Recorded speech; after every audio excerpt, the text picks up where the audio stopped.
particular pages where we aggregate all this information and fit it to all the workflows? Not necessarily so, because we, as usual, we are not shooting at a specific static target.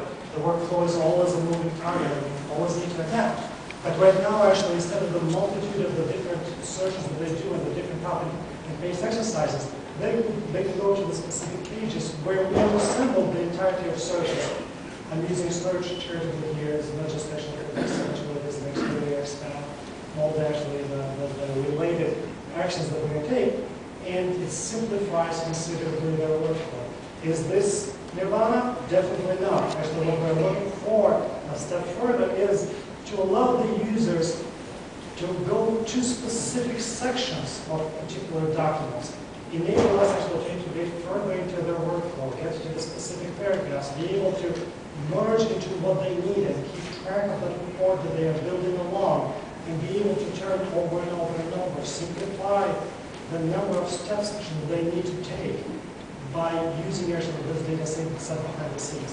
And as I said, it's a work in progress and something that actually we continue to move along, but integrative search overall and to their workflow. Thanks, Lenny, for the overview. We'll come back. I'm sure there are already tons of questions.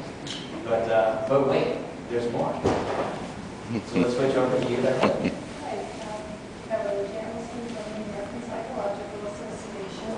And our organization also serves quite a number of constituencies. There are a lot of people out there that would like to understand and influence human behavior.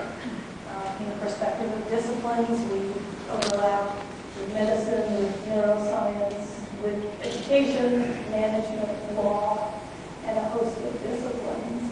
And for vocational roles, our research data site is used by students, by faculty, by researchers, and by public wanting information for quite a variety of reasons.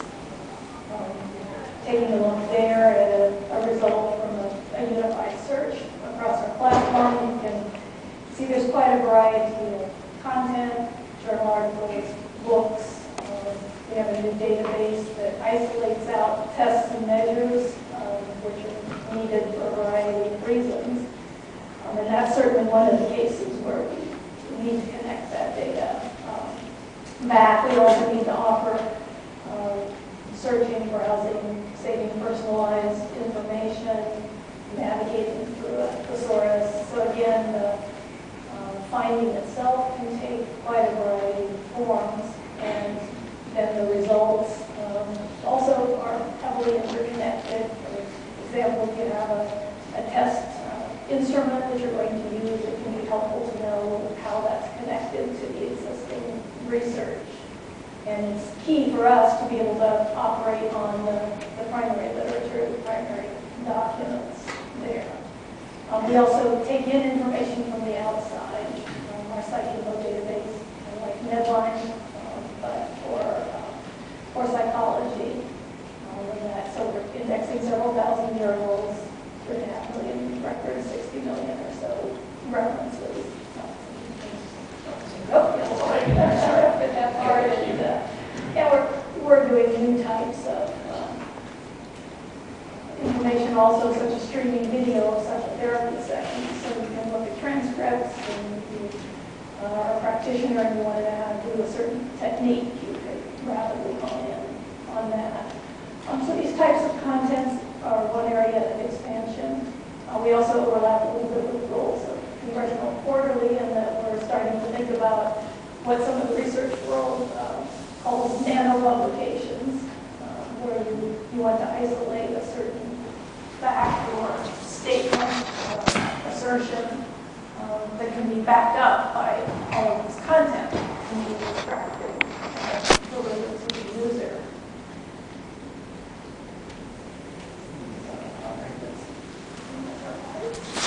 Okay, and then we're going to keep going here with Amy. Sure, keep going to. Amy, have we? So the AP, you may not be aware, is a not-for-profit news cooperative that we're actually owned by the U.S. Newspaper industry and the U.S. broadcasters as well. Founded in 1846, so we have a long history and a dealing with hundreds of thousands of pieces of content coming through our systems every day, AP-created content, our member content, and other third-party content that we either bring in for reporting purposes or that we redistribute for other publishers. And we're dealing with text, photos, audio, video, all different kinds of formats.